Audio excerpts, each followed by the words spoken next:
Hey everyone, and welcome to the NintendoFuse Podcast. This is episode 240, recorded live on November 9th, 2021, and we're here to talk all about Nintendo. It's been a light couple weeks, but there's still some stuff to talk about. We're going to talk about the latest reports from Nintendo on their sales of the Switch and more.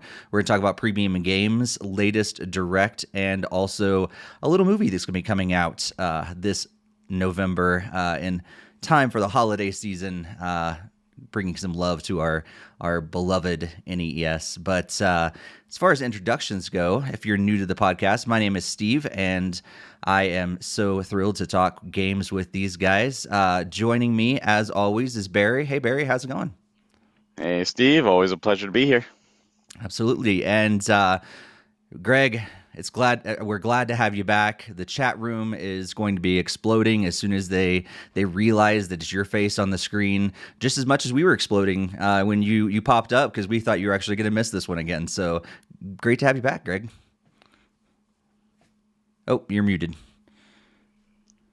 He's only back in Dang it. visual. Sorry, okay. My daughter's doing a piano thing, so I was muted. I'm sorry again. That's all right. You've had a couple weeks off. Yeah, it's great to be back, and glad I was able to get things to work out for today's episode. So can't wait to talk some more games with you guys. Awesome. And for those of you that are watching live, you're realizing that there are not just three faces on the screen. There's actually four. And welcome to our guest, John, from the Game Deflators podcast. Hey guys, how's it going? Oh, it's so great to have you, John. We're going to get a chance to get to know John just a little bit more. Before we jump into that, we just want to thank you guys for tuning in to the podcast. If you have not done so yet, please subscribe, hit the bell on YouTube, subscribe on Twitch, follow us over there. We have a live chat.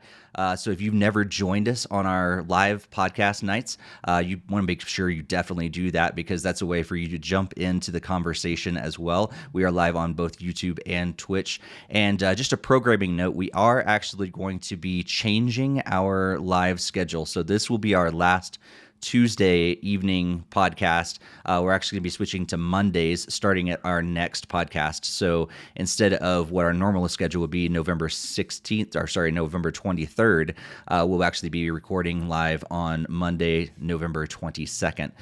So just make sure you know that. Those of you guys that have been tuning in on Tuesdays, thank you so much. But moving forward, it's going to be an every other Monday schedule. So some of you have been around for a while. You remember that's what we used to do, was on Monday night. So we're just switching back to Mondays after several years. So thanks for sticking with us and everything. Of course, it's going to be all live, on demand and everything after the fact. If you have not done so yet, please follow us on social media at NintendoFuse on Twitter, Instagram, Facebook. We'd love to have you over there, as well as our Discord. All those links are going to be in the show notes, as well as on the screen if you're watching on YouTube or Twitch. And again, love to have you there joining our community. So before we jump into what we have been playing, let's get to know our guest a little bit. John, how about you tell us a little bit about yourself, about your podcast, and maybe anything else that would help our podcast listeners just understand a little bit more of who is John. Yeah, sure thing, man. So I'm John, one half of the Game Deflators podcast. We've been doing a podcast for about 2 years now, all about gaming, of course. We do delve into things like Magic the Gathering and Dungeons and Dragons and such within our podcast. You can find us at thegamedeflators.com, and of course on social media as well, at Game Deflators on Twitter and at The Game Deflators on Instagram and Facebook. Cool. John, what's your favorite games that you find yourself playing a lot? Oh man, so it varies. I mean, like all of us here, we probably got tons of shells worth of gaming. I mean, we can see Barry here with whatever he's got behind him. So, I mean, it's at random. So like right now I'm playing some God of War, for example, on the PS4. I'll switch it up, go back to NES or SNES occasionally. I frequently find myself, though, diving into RPGs. Cool. Well, speaking of games you normally find yourself playing, in this section we usually talk about what we have been playing over the last couple of weeks. So what have you been picking up and playing over the last couple of weeks? Pretty much what you just said, or have you been diving into any other games? Yeah, so right now I'm playing God of War on the PS4. That one I just hadn't gotten around to playing until recently, so that's what I dove into. I've got various lists of things I do want to play coming up. So I think the next one after God of War, because I'm about 3/4 of the way through on that game, will probably be either one of the Ori games on the Switch, or I'm forgetting the name, but it's the short RPG where you go into this guy's dreams and you're trying to get everything resituated. I forget the name off the top of my head. Psychonauts? To the Moon, I think. Is that what it's called? Oh, To the Moon, yeah. Yeah, To the Moon. Yeah. Cool. That kind of gets to the point, you start picking up so many games and forget what you got. So. Yep, exactly.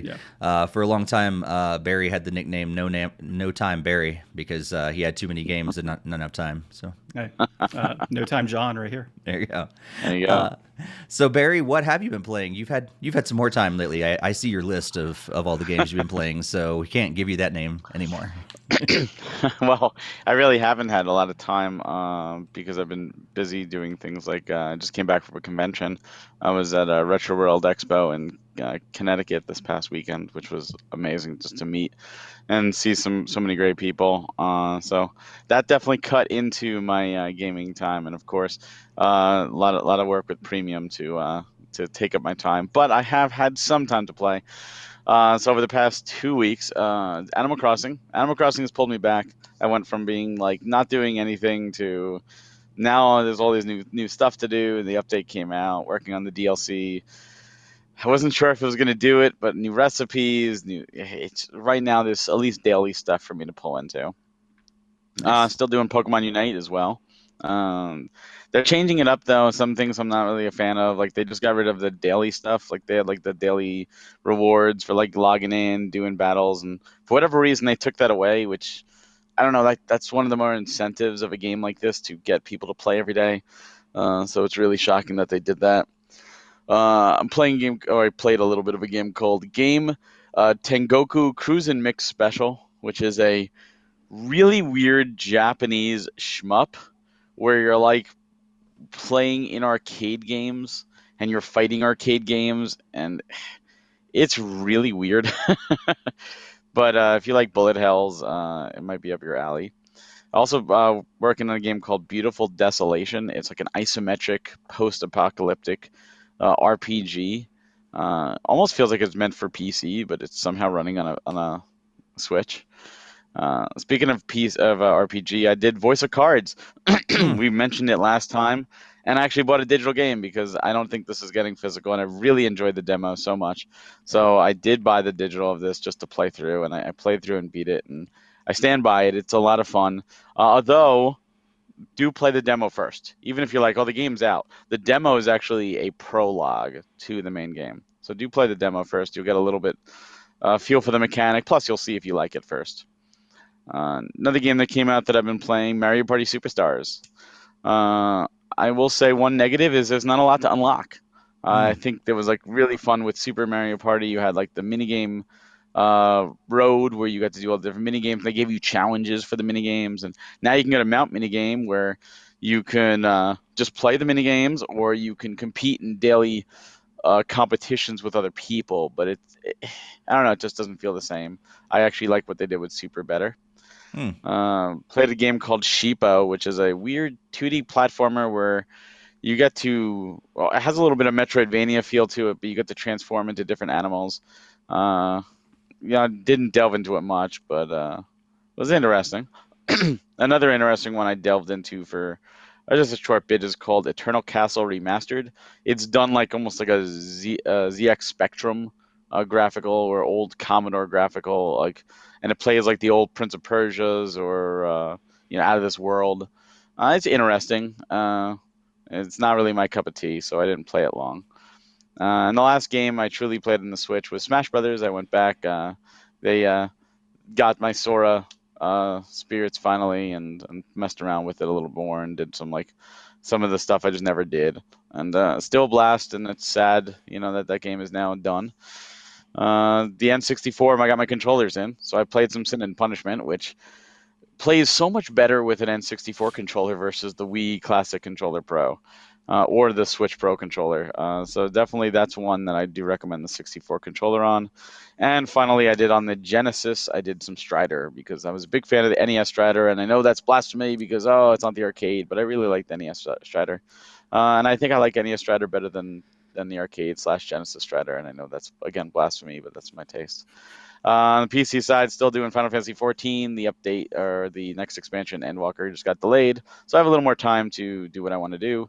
And on the mobile, still doing Dragalia Lost, Mario Kart Tour, and I'm playing Pikmin Bloom, as in logging in to see how many steps I've taken and get some gifts, if that counts. Nice. I still haven't even booted it up. Like it's on my phone, but I haven't even touched it yet. Like, the icon's just staring me in the face there. Let's move over to the chat just real quick. And it seems like Jared has been playing Mario Kart Tour, Pokemon Go, Mario Run, and some Pikmin Bloom. He's also playing it, in quotes, and Animal Crossing DLC. And Jesse looks like he's been playing, he's been busy also, but highly recommends Star Wars Pinball. I second that recommendation as well. So yeah, if you're in the chat room, be sure to let us know what you've been playing, and feel free to let us know any of your thoughts on the stories we talked about tonight. Greg, what have you been up to lately? Surprisingly, not a lot of games this time around, even though I've had more weeks off. But pretty much just two main Switch games. It was Metroid Dread. I didn't get super far into there. I'm only defeated like the second Emmy, and then I haven't really been able to play it since. And that's because of this tiny Animal Crossing update that's got me like very hardcore into it again. So we did upgrade our family plan because I knew my daughter was going to have to design vacation homes. There's no way I was going to buy the update twice. So unfortunately, I had to support Nintendo's evil practice of upping their cost on the online expansion. So I've designed like 25 of these vacation homes already and facilities. Nice. Wow, you've been busy. Yeah, it's a lot of fun to do. You can invite villagers off your island. The random ones will just show up there, and then you can they change out every day to be different ones and whatnot. There's just so many different crafting recipes to get to with all that's entailed on that island as well. Harv's Island is almost fully unlocked already, so it's like just got to keep up on everything and everything I've missed. But just bought some turnips last Sunday, so it's hoping to need some more money because I'm getting kind of low again. So it's been putting way too much time into Animal Crossing again. Wow. It's exciting to hear that there's stuff to spend money on again, because I got to that point where I'm like, I don't want to collect everything, and I just have bells accumulating. I don't know. So I still haven't booted it up yet, unfortunately. I was planning on today booting it up at some point before today's podcast, because I wanted to get some time in with both Smash and Animal Crossing before tonight. But I got sucked into another game that I'm going to talk about in just a second that kind of surprised me. But before I jump into that, played Rocket League, of course, a little less than usual, mostly because of this other game. Finished up Metroid Dread. So as of the last podcast, I was all but the last boss, and finally spent I don't even know how long it was figuring out how to beat him, and then finally actually beating him. But I think I probably died more times than I even wanted to count, but finally got him defeated, and that was exciting. So I think I probably landed somewhere around maybe 75% of the game. So I didn't 100% it. Don't plan on going back and 100%ing it, but I'm happy with 75%. That sounds pretty good. And I do not plan on going back to the hard mode whatsoever. Maybe I'll go back and eventually try to, see how fast I can beat it. Definitely not a speed run by any means, but a speed run for me, maybe at some point. But I don't plan on doing hard mode. Also, as Barry talked about too, booted up the N64 app on the Switch for Switch Online and played some Star Fox 64 because that is the game I play every time I set up my N64. It's like the first game I go to, so I figured, hey, I got my N64 controller in for the Switch. I need to play Star Fox 64 as my first game. So beat that probably for like the 30th time in my life, which is awesome, and took a lot less time than Metroid Dread, that's for sure. But the other game that I played, it has nothing to do with Nintendo whatsoever, was Psychonauts 2. So it's been sitting on my Xbox for a while, wanting to play it, and thought I was just going to spend a couple hours in it on this last weekend, and the next thing I know, hours are going by, and I am still playing the game. So I'm about halfway through of the game, and got really, really sucked into it. Was playing at the very beginning. I thought, yeah, this is going to be like 30 minutes, and I'm going to move on. And I don't know why. It's not that great in the beginning. It's a lot of tutorial sort of stuff, but it sucks you in little by little. And like I said, before I knew it, hours were going by, and I was still playing it. So yeah, as of right now, I do recommend Psychonauts 2 on Xbox. So cool. Do you usually do the hardest route on Star Fox 64, or do you just do the very minimum? Or I try to, but I mean, because you have to do certain completion like ways to beat each level to go to the harder one, sometimes I'll miss it. If I just miss one like arch I have to fly through or something like that, or I don't defeat it. So I always strive to go to the hardest one, but if I miss it, I just keep on going, and no big deal. But yeah, that's always my goal. Yeah, this last time I think I did the easy one the whole way through. But it was nice because I could beat it in like under an hour. So it was great. Well, It's not a long game at all. No, not at all. I think I died like once. And that was just my stupid decision to like try to go for it, and I didn't, and I got killed, and that was awful. But so let's before we move into the news, this segment, as you guys have been listening to the podcast for a while, we know we usually try to do a game review, go into a little more in depth into a review or game chat within the podcast. And so this time it's Barry doing a game review on Blitz Breaker. So take it away, Barry. Yeah.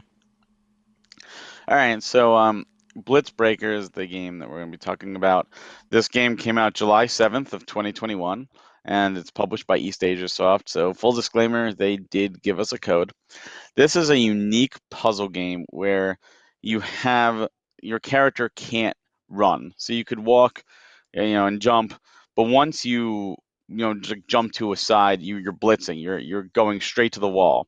So you have to figure out the best way to get to the exit. And they're small little levels, sometimes multiple screens, and sometimes you have to like drop and like push right or left just before you hit spikes to collect all the coins. And I found it to be starting off pretty easy and like, oh, this is pretty simple. And then it started getting a little addicting, and I started playing it more and more. And I got myself really into it. And I'm like, okay, some of these levels are really challenging. And I like that. You get some bosses later on. You can customize how your character looks. There's multiple different, ways out of certain levels. But again, it's simplistic in nature, but it's that if you mess up, you want to try again. Like, I'm going to do it this time. And some require keys to open up doors. Some require when you like hit a wall, it's going to start breaking, so you have to quickly like race to the top or the bottom, before it eventually will dissipate. It's a lot of fun. I'm not going to say there's the most substance in this game, but it's quick. It's one of those like I could pick up and play for 5 to 10 minutes, get my fix, put it down. And if that's the kind of game you're looking for, like just something short in the sense of play, or if you really get into it, you can play for a couple hours. I do recommend it. I do think it's a lot of fun, and it's certainly unique. I haven't played a game like this in a while, and it does kind of give off a little bit of a mobile feel. I don't know if it was also released on mobile, but it's not necessarily a bad thing, and it does play very well on the Switch. And I don't know the exact price of it, but if it's like $10 or so, I think it's worth it. Unfortunately, mine says download now because I've already downloaded it, so I don't know the price. But this is certainly something that if you like puzzle games, I would absolutely recommend. Oh, it's $2.99. I see it now on the screen. Definitely recommend it. That price, it's a steal. Cool. Thanks, Barry. Sorry about that, throwing you for a loop. I was trying to find it and had to put you in the right spot in the screen all at the same time, and There you go. didn't get it thrown up there by the Yeah, time you normally got it's the price. $5, and at $5, it's definitely worth it. And at $2.99, it's absolutely worth it if that's your cup of tea. That's cool. That's cool. Do you guys have any questions about Blitz Breaker for Barry before we move on? All right. Guess not. Seeing none, we'll move on. I mean, the video showed pretty much all about what the gameplay is, so they was describing it. Does look a lot of fun. I mean, I might be checking it out, but other than that, it didn't really seem like looked like he was explaining everything we were seeing on screen. Yeah. Yeah, do you know if there's a mobile? Do you know if there's a mobile version of that? I don't. It has that mobile feel. Like this could totally work on mobile, just swiping up, down, left, right. But there were some precision parts where you like have to walk and then jump over a spike or something, and certain ones where you have to, it's not just quickly zigzag. There's where you have to actually do it in a certain order, and you do land, and then you have to figure out where to jump again so you don't hit the spikes because you are going straight to the wall. And I think it would work on mobile, but it works really well on the Switch too. Cool. Well, let's move on to talk about some news. It has been a fairly light news, a couple weeks on the news, but there's a few things to talk about, and it could be kind of fun to discuss, especially with our guest, John. So the first story we're going to talk about is that the Nintendo Switch keeps selling like crazy, and they have just passed the 93 million units sold. In fact, I believe that number is coming maybe at the end of September, if I remember correctly. So there's a really good chance that they are probably 95, 96 million or something like that at this point. Probably going to end the year, I would say, surpassing the 100 million, which puts currently at the 93 million units sold. That means it is just under 9 million units away from reaching the total sold units for the Wii. So it is climbing. It is still popular. It's still going like crazy. And the question now is, where do you think it's going to stop? So, Barry, any thoughts around the lifetime sales of the Switch? Where are we going to see it stop? Is it ever going to stop? I've seen some people say like, "Oh, this wasn't as impressive as I thought it would do it," and I think a lot of that has to do with A, Metroid Dread hadn't launched yet, and B, Switch OLED hadn't launched yet, so people might have been holding off. So I'm really curious to see how those two things, plus Pokemon this month, really affect it. But do I think the Switch is going to beat the Wii? Absolutely. I mean, it's a no-brainer. Will the Switch reach the DS or the PS2? That all depends on when the Switch 2 comes out and how support continues. But I'd be more interested to see how it does versus the PlayStation 4. Because the PlayStation 4 is still selling. I'm curious to see if it can surpass the PlayStation 4. Yeah. Greg, any thoughts about where the Switch lies right now and maybe where it's going to go? It's definitely a very impressive feat that it's already catching up to the Wii, because I know a lot of people are very not really confident in Nintendo's ability to make good consoles anymore. So it's great to see that the Switch has really caught on, like with a lot more people than other ones. Obviously, like the Wii U and like the N64 and stuff, like it trounced those like a long time ago. So it's still great to see that it's going strong and it still has the power to keep moving forward. And it'd be cool to see if it can catch up to like the PS2 or the DS or something like that. I think it's well earned because it's a great system with tons of quality games on it. Yeah, absolutely. It does look like the sales were down a little bit, and a lot of people have speculated that's because of supply chain, the OLED coming out, all those different things. John, what do you think? Is this going to be we're going to see a downward trend, or is it going to tick back up again? What do you think about the sales? I think a lot of that depends on the supply chain constraints. I mean, it's impressive that it's hit 93 million of year and a half, 2 years of supply chain issues. It probably could be well above 100 million if we didn't have, the COVID situation going on. But I would say in terms of long-term sales, maybe 125, 130 million pending, Switch 2 and pending, supply chain continuing into 2022 and how that looks. Yeah, absolutely. Yeah, I think I have to agree with you guys. I think the future is still bright for the system. I think a lot of it does depend on the supply chain, but also it depends, I think, on what they do next. we know that a new console is eventually coming. Are they going to still support the Switch and let it still have a life after whatever Switch Pro, Switch 2, whatever, or are they gonna kill it off and start fresh with another one? But yeah, I think it definitely does have some more life, which is still interesting. I mean, with PlayStation 5, Xbox Series S, Series X, like that are not only just a step above, like several steps above in terms of power and everything now. But we still think that Nintendo can compete with the Switch. Is there enough there to still give it some life, I guess? What do you think, John? We actually talked about this on our podcast on Sunday, actually. And one of the things we brought up was, what does Nintendo have for the future on here? And, we're kind of speculating on our end, is Nintendo going to dive into that 4K realm and really that hardcore gaming realm to kind of, pull in some of that audience? Because they've done the few steps below for so many years now. Do they take that plunge? And, I honestly think that there's enough Nintendo fans that are hardcore that are going to be willing to shell out the money necessary to pull in that larger console.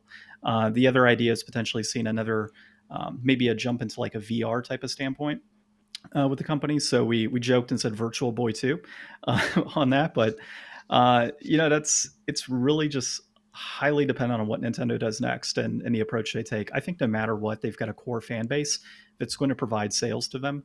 It's just a matter of, can they pull in those other gamers? And I think the other thing we're kind of missing out on here too is PC gaming, right? How many people are diving into PC gaming, and when those more affordable GPUs become a little more available in the market, are we going to see people diving into that versus the PS5s and the Xbox Series X and such? That's true. That's very true. Greg, any other thoughts about how Nintendo, where are they going to go from here? How are they actually going to keep those numbers up? It's really hard to say. I mean, they've been doing this kind of gimmick thing over like the last several generations, and like the Wii was like motion controls, and then we had the tablet controller with the Wii U, and now we're kind of back with like a merge of like a home console and also like a on the go console. So it's kind of interesting to see where they might go. I mean, it could be VR, it could be some other things. I mean, it depends on like the directions that they're trying to go.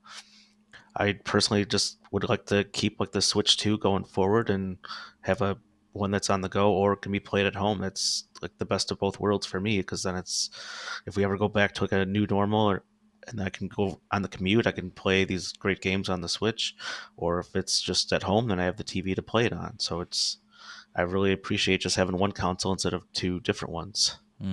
That's a good point.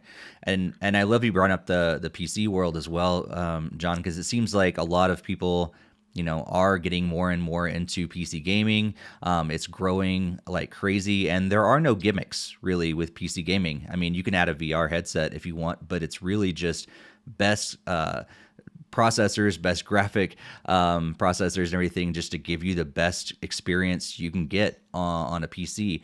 Barry, do you think Nintendo's still going to go chasing after the gimmick, or are they finally just going to give us some more power, give us the same thing like Barry or like Greg saying, and just give us a Switch 2 or a Switch Pro? I mean, I do think there's going to be a Switch 2. I think it would be a no-brainer. If you kind of think about it, the Wii U was kind of like a Wii 2, right? So I think they're still going to do it. Backwards compatibility is absolutely going to be something they have to do. I think if they don't, it's a mistake. Will they chase the gimmick? I'd love to tell you no. I'd love to be like, they're not doing it. But this is Nintendo. We've been begging for an F-Zero for years, and they're like, well, we don't have a gimmick to throw it with. We don't care about a gimmick. Just give us more courses. That's all we want. So knowing Nintendo, they're going to find something. If it's something great, like the Switch, it's going to do well. If it's something not so great, like the Wii U, it won't. So it really depends on that. Will they do 4K? I think they have to. I mean, we thought the Wii was going to be, they're going to do the Wii HD. They're going to be, they're finally going to bring that system to HD, and they never did. But the Wii U was HD. So then we've been saying now, Switch 4K, Switch Pro, going to be 4K. We get the Switch OLED, it's not 4K. So they're the next system most likely will be 4K. I'd be really shocked if it wasn't. You can't go to it. Like, their excuse with the HD thing was not a lot of people had HD TVs in 2006. You can't go to the store now and buy a non-4K TV. Like, it's really hard to find a non-4K.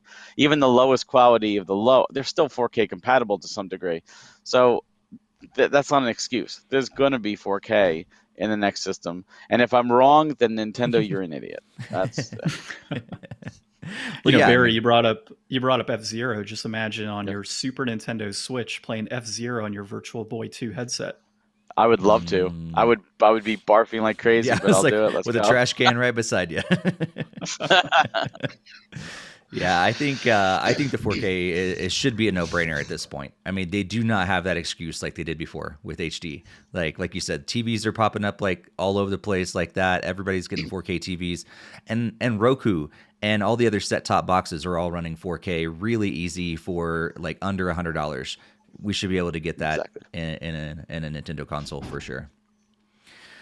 Well, we also had a little bit of news in the world of Premium Edition games, and since we have a representative from Premium Edition games on the NintendoFuse staff, we figured let's go to Barry. Barry, tell us about what Premium Edition showed off in their latest direct. Yeah, so we've been getting swamped with people wondering when the next series is coming out, and for those that don't know, we do release our games in series, and we were waiting for our Series 2 titles to ship. So Robot Named Fight and Demon's Tier Plus have now shipped. The Premium Edition versions, the standards, are shipped. So you can absolutely pick those up when we don't have any in stock, actually, but if you did order, they will be shipped. And hopefully we have some new stock soon. Who knows? But as for Series 3, we teased Cathedral last time. We were finally able to show more Cathedral and give people an update because people want to know. Cathedral is just a phenomenal game. It's Shovel Knight with Metroid, with Zelda, with its own flair. It's just something so unique, and it captivated myself for like 40 hours to 100% the game. Like, I just did not want to stop. It's so good, and it's one of those things where people saw that and they never heard of this game before, and now they wanted it. So we finally announced that it is in fact coming. We're going to do another 4-week open pre-order. We're starting it on the 16th of this month, so November 16th, before our next podcast, and it's going to end December 16th. So we're giving everybody the 4-week period. It's open pre-order for the premium standard, but we do also have a retro. The premium standard is $40. The retro is going to be $60, and that comes with some really cool bonuses. One of which we actually talked about on this podcast, which was the hand-drawn game guides from Phyllis Sommers, the Kickstarter that Nintendo closed down, or presumably because of Nintendo, but they closed it down in advance. We reached out to him, and he agreed. So he's actually going to do a mini hand-drawn game guide for Cathedral for the retro edition, which is really awesome to have. Be working with him. So that's there, as well as the soundtrack. So those are going to be limited to 500 on the webpage. So it's one of those where if that's something that interests you, absolutely go for it. We're not doing the slipcover pre-order bonus this time, so every game is getting the slipcover because that was one of those things where some people are like, "Oh, I didn't get the pre-order, now I don't get the slipcover." So we tried it. We're doing something different this time. So now every game gets a slipcover. We then gave an update, or we had the developer give an update on Sunshine Manor and Camp Sunshine. We are releasing those together as Sunshine Anthology. Those just came out on Steam, so you can play both of those now on Steam, and they're being ported right now as we speak. They're being ported to Switch, and once they're ported and done and bug tested, then we're going to begin production. But I know a lot of people like this. This is 16-bit horror games. You're getting two of them. One is like a Friday the 13th kind of deal, and the other one is more like Resident Evil in a sense, and really cool aesthetics. Really talented team, really clever writing. So we're happy about that. But then we got to announce our other Series 4 title, or Series 3 title, excuse me, which was Phototopia Awakening, which I did mention on the podcast because I had been playing it. Everybody I talked with has not heard of this game at all, like ever. And it's a shame because this game is beautiful. This game, the sprite work is gorgeous. The colors, the pastel colors are just they're so vibrant, and they pop on the Switch. And this is a Zelda 2 style adventure with some Metroid, with some Breath of the Wild, not the breaking weapon part of Breath of the Wild, Link to the Past style dungeon. Like, it's just so grandiose. It's got music puzzles. It's got different weapons. It's got upgradable armor, upgradable weapons. Like your main weapon. It's got really clever puzzles. It's got difficult bosses. Great story. The towns are like Zelda 2 towns. You can cook. You have to cook, actually. Like you can kill an enemy and get like a lizard tail and then replenish some of your health. But then you could cook the lizard tail and you'll get more of your health back, provided you don't screw up the cooking. Then otherwise you just get food. Like speedrunners have completed this game in 8 hours. So that should tell you the size of this game. Like, this is a massive adventure, and we're honored to be bringing this to the attention of a lot of gamers, because so many people have never heard of this game, and it's a crying shame. This is a masterpiece, just like Cathedral. So again, the same deal. We're doing the same open pre-order on the 16th, so November 16th to December 16th. And these are the titles, like, not everybody's a physical collector. I know, like on our podcast, Steve and Greg don't do physical a lot. Doesn't matter. At least we're bringing attention to these titles for the developer. If you say, I don't do physical, then definitely at least go for the digital. We have people who went for the digital already, and then they're buying the physical as well because they just want it on their shelves. Just truly a magical game, Phototopia Awakening. And all the art for art stuff it's all from the developer. We didn't do anything. The developer his dream is to get his game physical. He had all this unused artwork. He has a team of very talented artists, and sure enough, we're giving him the game that he wants, and it's just, everything is just beautiful regarding this game. This is a must play. And then we teased one final thing, which was Mighty Fight Federation, which we teased as a Series 4 title, and then re-teased as well as it joining Series 3. So this will also be going up for pre-order on the 16th. This is a Power Stone-esque arena brawler, up to 4 players, 3D brawler, just something that died almost like when Smash Brothers came out. Like, everything, all the brawlers are now 2D. And this is a 3D, but it's got some really great guest characters. Toe Jam and Earl is there. You got Ukulele, and then afterwards we teased as an extra bonus, you got from the River City Ransom series, you got Kunio and Ricky, and then from Bloodstained we got Miriam, which is fantastic to be working with Igarashi and get his his new character in there, because this is such a love letter to those classic games, as well as the classic arena brawlers, where even when you're going through the single player adventure, if you pick a regular character, they're going to talk. But if you're doing like Ukulele, they're talking like ukulele characters, which is like the rare, the rah, rah, rah, rah, rah. And like, the attention to detail is just so great. And again, this is going to have all the DLC on it. We are doing a retro as well. All the retros are limited to 500 on the site. So I do recommend, if this is something you want, definitely go for it. But the standard premiums are going to be open pre-order, because we want people to get their hands on these games. And again, if you're not interested in physical, definitely check these things out. At least that's my opinion, because I think all 3 of these games are stellar A+ titles. At least, and I know I have a bias, but just from my own gaming experience, that's where I stand.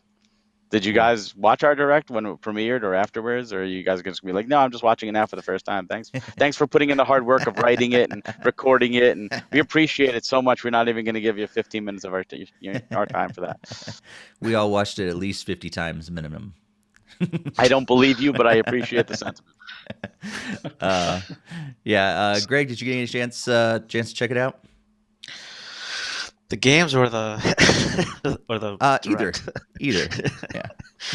Well, I know I had previously purchased Cathedral. I just haven't played it yet because it had looked super fun, and I just haven't really had a lot of time to dive into that.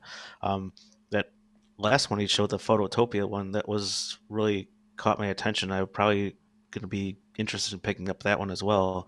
That one kind of reminded me more of like a Zelda version of Adventures of Pip, because like the art style seemed kind of pretty comparable to me. At least it was like that super like Nintendo-esque like Mhm. sprite work kind of stuff, and definitely not the same way because Adventures of Pip is more of a platformer, not an adventure game. So it's obviously they didn't have that in common either. But I did not watch the direct. I don't think I really saw it in our events channel on our Discord. So It was it there. wasn't. I was there. I didn't It's see okay. it. You've been busy. You had other things. Yeah, there's lots of stuff going on in my personal life right now. I'll forgive you this time, Greg. This time. This time. John, were you able to check it out, or any of those games stand out to you that you're going to be planning on getting in the physical versions? Yeah, Barry, I mean, you should be happy. I watched it probably 100 times, so definitely double up on Steve there. No, I watched it a couple times. I didn't get to see it live, but I saw the recap afterwards. And Cathedral definitely caught my attention right off the bat. I absolutely love Shovel Knight, so that was the first thing that came to mind when I saw that. Wasn't a huge fan of was it Sunshine Manor? It's just not right up my alley. Phototopia, though, that might be a title that I grab in the future. Yeah, absolutely. I am right there with you. I probably not going to get them physical, unfortunately. Sorry, Barry. I'm not sending you more money, but similar to Robot Named Fight, like I think it's great that you guys you're shining these lights on these games that I went unnoticed for me. So I think Cathedral was definitely one of those we talked about on previous podcast, and Phototopia as well. I know you mentioned it last time, but it was so different because I forgot to go look it up after you talked about it. But actually seeing it in the direct was like, oh my gosh, now I know why Barry likes the game so much. It looks awesome. So those are the Cathedral and Phototopia are definitely the two that stand out to me. And if I get them, I'll probably end up going digital because they'll run like sales and I'm cheap. But I love that you guys are. Yeah, it's cool to have that spotlight shined on some of these games that I didn't even know existed. Not alone just looked over. I didn't even realize they existed. So thanks for that. You're not alone. At Retro World Expo, we did a panel and we showed the direct. We had about 30 people in the room, and we asked them, "Have you guys heard of these games?" And like one person raised their hand. And I said, "How many of you now that you've seen it want to at least play the games?" And like 70-80% raised their hands. Like, yeah, like these games look great. So there's a problem, when you release a game digitally, it kind of goes out to die. Like, let's be fair. There's how many games released every single week at this point on the eShop. Unless you're a big AAA studio, you're just like, here it is. Oh, you're now noticed and you're now lost to obscurity. And that's a sad thing. So it's great that we were able to give these games a second chance in the limelight. And then for physical collectors, a lot of physical collectors don't even pay attention to digital because why should they? There's enough physical games. So now they're getting to see these games for the first time, and now they're going to be able to get to enjoy them as well because, these games are absolutely worth your time. All of them, all three of them are phenomenal. Yeah. And I love hearing that Phototopia, like that was like a dream of the developer, and he had all this art and everything. That's so cool to be able to have you guys like bring that to full fruition for that developer. He was actually approached before us, and they asked how the digital sales were, and he said they're terrible. And the other physical publisher, I don't know who they are, backed away and said, no, we're not going to do it. And a second one did the same thing. We were the third studio to talk to them, third company, and he was like, you don't want this, and we were like, no, we do. And he was really appreciative that we were giving him the chance, and we're really appreciative that he's letting us do his game because it's phenomenal. And to see him take over and just be like, yeah, I want this art, and he did the patch, he did the challenge card, he's all the art. We did nothing but just formatting a little thing here or there. He's just really running with it, and he's really having fun with it, which is great. That's awesome. That's so cool. Yeah, unfortunately with the eShop, it's like almost like the App Store. If you price it too high, then it's going to be hard for a lot of people to actually want to see it, especially without a demo. So I mean, that game looks incredibly worth like the $20 that it's shown, but I'm one person out of like 100 that probably even know about the game anymore. So it's like it's pretty hard to sell like something when it's that expensive, unfortunately. And obviously, you have to do what it makes you kind of some money. You don't want to be like, well, I put in like $100 of worth of work, but I can't like sell it for $5. I mean, it's not how the world works, unfortunately. Yeah. Oh no. Yeah. No. John. And then, Oh, go. Okay. I was just gonna ask John, are you a physical collector? Do you enjoy the physical games? Or are you more digital, or kind of somewhere in the between? 100% physical. Wow. there you go. There you go. Yeah. Now I know why you and Barry get along. Yeah. Yeah, Being Greg a and I. physical collector, you don't have a lot of the games on your shelves behind you. It's just not No, much. so this is actually my office for work and happens to be where we record the podcast. But up in my loft, I'll put some pictures up online at some point. You can see them. Nice. Nice. One thing, I'm shocked none of you seemed interested in Mighty Fight Federation. I don't know if you grew up with Power Stone at all or the old arena brawlers, but one cool thing about it is it does have rollback netcode, which is incredibly important for fighting games, and crossplay. So PC, PS4, Xbox, and Switch can all play against each other. Cool. Barry, it actually did catch my attention. The thing is I'm kind of cheap. So if I had to choose between two games, it's for sure going to be the Phototopia and the Cathedral. Yeah, Mighty Fight for sure. Definitely caught my attention. Yeah. Yeah, I did. I never played Power Stone, but it definitely was it's a callback for sure. But yeah, like I find myself playing less Smash Brothers recently. I probably am not going to be able to actually fit another, fighting game in there when my favorite one is getting overlooked at the moment. But yes, it looks great. I'm gonna get myself the No Time title tonight. Yeah. Hassan's joining us in the chat, and he's digital all the way. So he's allowed to be wrong. It's okay. It's like there's a reason why Hassan's not on the podcast anymore. Barry kicked him off because I had him locked up in the basement for a while, right? Well, Greg and I find ourselves somewhere in between. Like we like the physical, but there's advantages of having digital as well. So I know, just getting up off the couch to change that cartridge is such a pain. Oh my God. That is it. Although since I've been playing more in my home office setup thing, I have a TV right here, and that stretch is only a couple arm lengths away, so it's a little easier to do that now. So that's why I bought the chair have Metroid. wheels, though? It does, yeah. So I can just kind of move around and everything. Yeah. So that's why Metroid Dread was physical for me. But You guys get some better deals though on the digital front. that's true. Yeah. And I think Sometimes. that's Not all the time, sometimes though. why though. Like that's why I bought Metroid or not Metroid Robot Named Fight digitally, because it was on sale for like $1.99. Like how can I pass that deal up? Like it'd be great to buy a physical, but like $1.99 no brainer. So Oh, it's no brainer to do it, and I absolutely support the developers. But you could also help support your co-host. maybe a publishing friend. Like not 9 years or whatever it's been now. I'm still waiting on my review copy. Yeah, that's right. Yeah, and we need to put out same our request into the PR company or the You PR gotta, department. You gotta sign up. I'll handle that part. It's true. Well, let's move on to our final big story, and this is pretty exciting.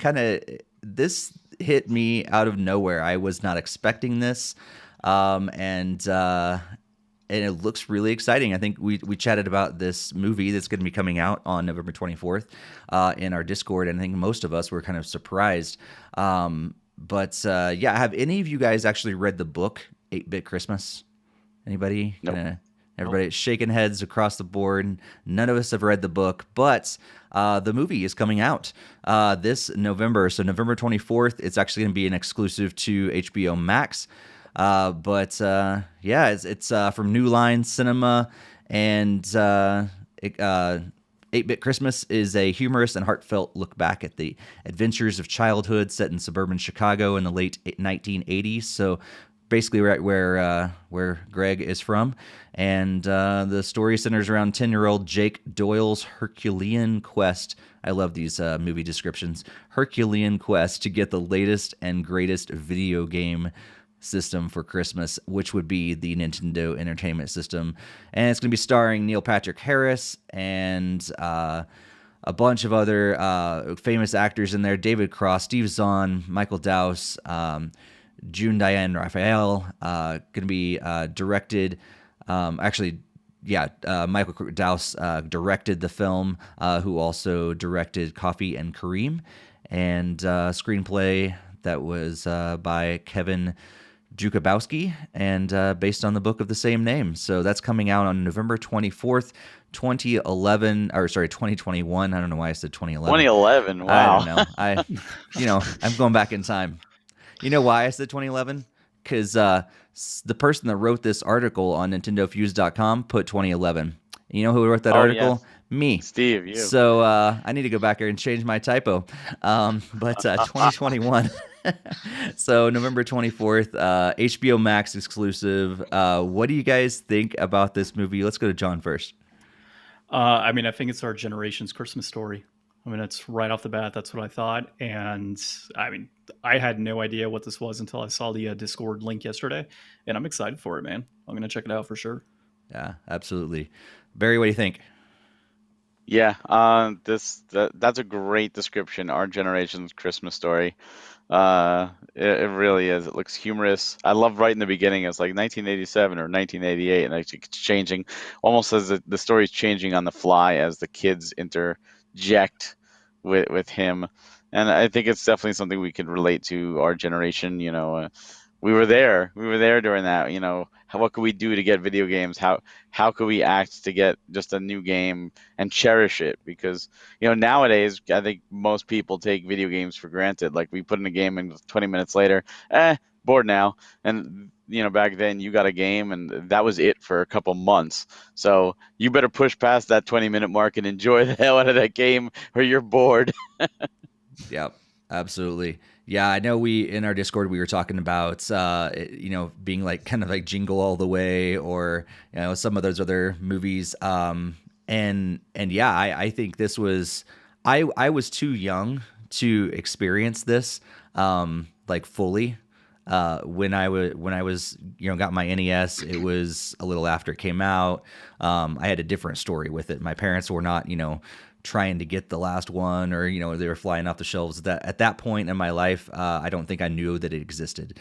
I came in maybe a year later or something like that. But yeah, living kind of through that is going to be exciting to see it told on screen, and look forward to that for sure. John, what was your experience with the NES? Was that because I have no idea how old you are, actually. So I'm just taking a guess that maybe you were alive when the NES came out. So, I was young, very, very young when the NES came out. Super Nintendo is probably my big one. I played a lot of NES growing up because I had family members that had it, but the Super Nintendo was my kind of story in a sense. But I could still, kind of relate to this. A lot of it when the Super Nintendo came out, wanting to get my hands on it, talking about it at school and such. So same overall concepts, just with Nintendo versus Super Nintendo. Yeah, absolutely. Greg, Barry, were you guys kind of caught up in that hype and trying to find it on store shelves, or was that a little before your time as well? Greg, at least for me, I think it was a little bit before my time. I think I was only like 2 or 3 years old, like when the NES came out, I think in 85 or 86, whenever that was. So my parents might have had to deal with it. I don't know for sure, but the only time that I really recall growing up that it was really like a huge fight for games was Ocarina of Time. We did have like the Super Nintendo pretty much the entire life, and we had the Nintendo 64 like a day before street date because the store broke it for us for some reason. So, yeah. Nice. Yeah. How about you, Barry? I had the different experience. Well, I was still young. Once I saw it at a friend's house, it was one of those like magical moments. It was like, oh my God, I need this in my life. And like the whole joke, it's like, oh, I want this, and mother's like, oh, we have this at home, and then you're like, this at home. That's what I got. Like, oh, when do you need a Nintendo? You already have video games at home, because I did. I had Atari 8-bit and I had Commodore 128, and I played the hell out of them, and I loved them. But you're still a jump to the NES, and it was just something magical, and it was just like, oh, I'm coming in 1990, I'm still playing Atari 8-bit and Commodore because I don't have a Nintendo, and it's more like anything I could do to finally get my mother to let me get a Nintendo, because I was tired of going over to my friends' houses to always play their games because that's all I was doing my entire childhood, and I didn't get it until 1994 was the first time I finally got a Nintendo. And at that point, Super Nintendo was already out, and I had played that the hell, like all over the place with my friends.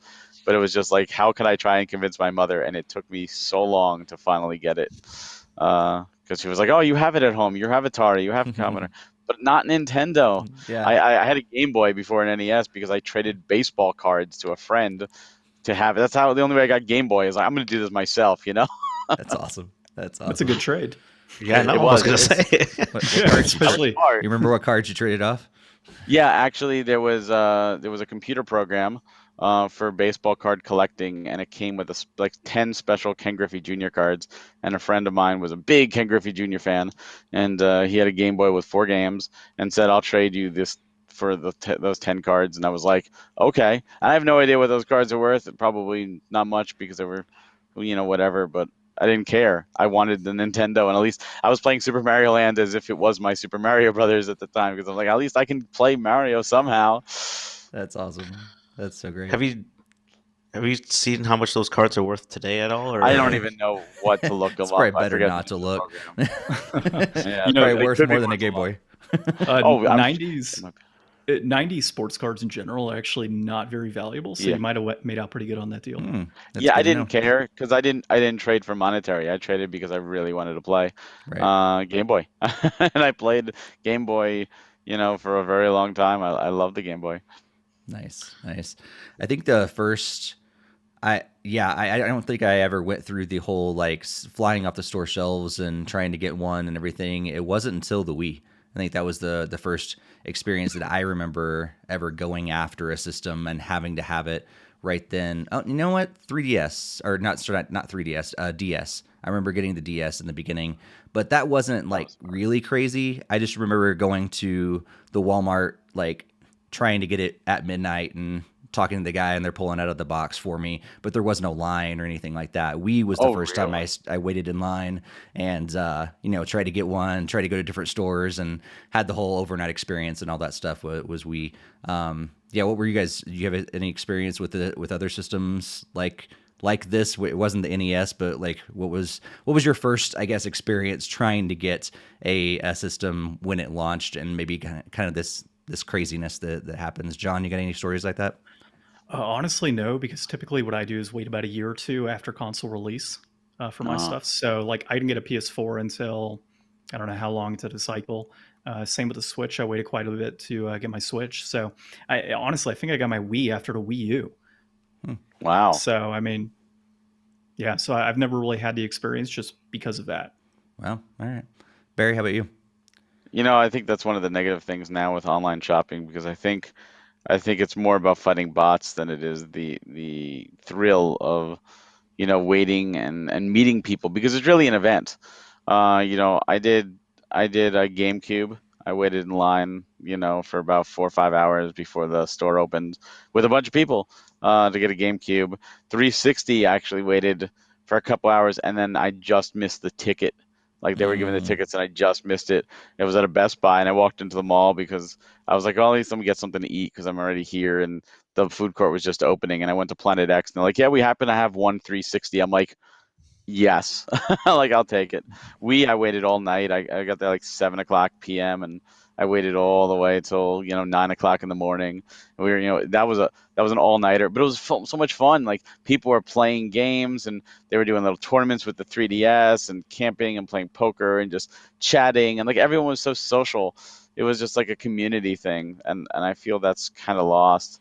The DS was actually pretty tough too. I remember that was completely sold out, and I happened to be working at GameStop at the time, and we got a box of like 6 in, like the shipping box, and they're like, we can't sell it as employees, but if you can call like your father and have him get down here in like the next 30 minutes, we'll put one aside for you. And I was like, get here, Dad, get here now, and he came and bought it for me. Nice. It was the only way I got it, because those were flying off the shelves at launch too. Huh. Wow. Greg, how about you? Pretty much the only One has really been Switch, because that was a lot of the times I had my parents like got me the system or would for like a holiday or whatever, and so like even like the Wii U, I mean that wasn't very popular, so I was able to like had it pre-ordered, and I was like one of like 3 or 4 people in the store buying it that day. So it was like, yeah, I had it day one, but it was like pre-ordered and everything, and there wasn't many people there when I went to get it. Um, the Wii, my parents fought like a now defunct game store to get me onto the list because like I had pre-ordered it when it was called the Revolution and put down $50 and everything, and then they supposedly lost it, and the employees weren't supposed to be doing that. So then like we were able to finagle my way onto this list, and I got it within like the first week. Um, and pretty much everything before that was like kind of later than the launch date. Like the 3DS I got like when the eShop launched in May. The DS was more just like a random pickup at a store one day and got that one. And same thing, the GameCube was kind of a random pickup. And then outside what I was saying about the N64, like me and my brother had bought that, and we did like a reservation, and the store actually gave it to us like the day earlier when to redeem a reservation. So pretty much the only stuff is for lines has just been Switch, and then all that amiibo craze. Nice. Yeah, Amiibo. Amiibo was a lot of overnights.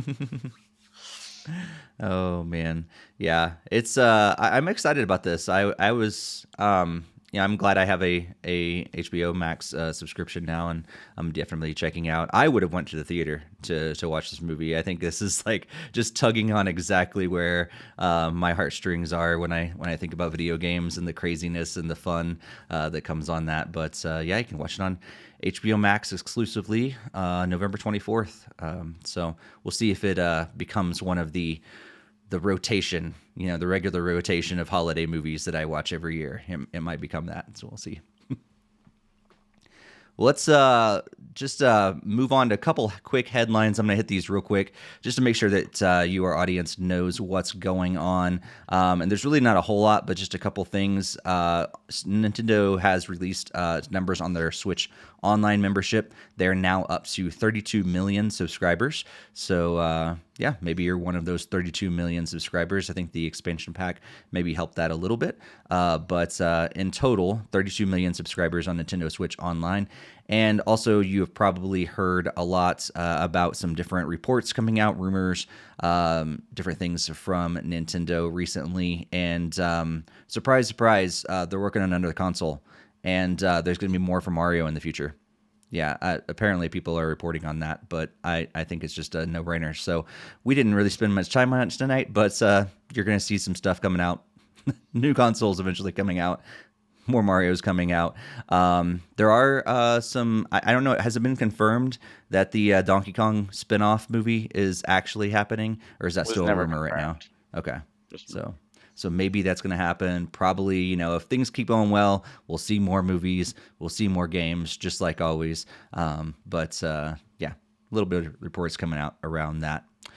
Before we move into what's coming out over the next couple weeks and what we're going to be looking forward to playing, just one more reminder, if you're not subscribed to us, please do that. If you haven't shared it with another Nintendo fan out there, please do that. Also follow us on social media at NintendoFuse on Twitter, Instagram, and Facebook, and join our Discord. The link is going to be on the screen on YouTube and Twitch, but also in the show notes for our podcast. We'd absolutely love to have you guys join in there and join our growing community to talk games between the episodes of the podcast and all that. Again, another programming note that this would be our last Tuesday night recording. We're switching to Monday nights for our next episode. So let's talk a little bit about what's coming up over the next couple weeks before our next podcast. Oops, I hit the wrong button. I forgot we have 4 people tonight. Yeah, there's a few games coming out over the next couple weeks. Little Pokemon coming out and some other games. But what do you guys think you're going to find yourself playing over the next couple weeks? Barry, how about you? One main game that I'm looking forward to, which is Shin Megami Tensei 5, finally coming out, and really looking forward to diving into that. Mainly because with Endwalker delayed, I can kind of play it without having to really worry about about being pulled over. I'm debating whether or not I'm going to be doing Pokemon or not. It's one of those that I might. I think it depends on how much time Shin Megami takes me.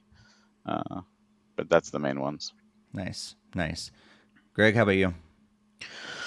I'm pretty much at the phase where I think some of these will be more on my Christmas list, so it's quite possible that I'll be getting like Pokemon for me and my daughter to enjoy, and then even like the Grand Theft Auto trilogy sounds kind of interesting because I've only played like Vice City, so it'd be kind of cool to actually see some of those other classic GTA games.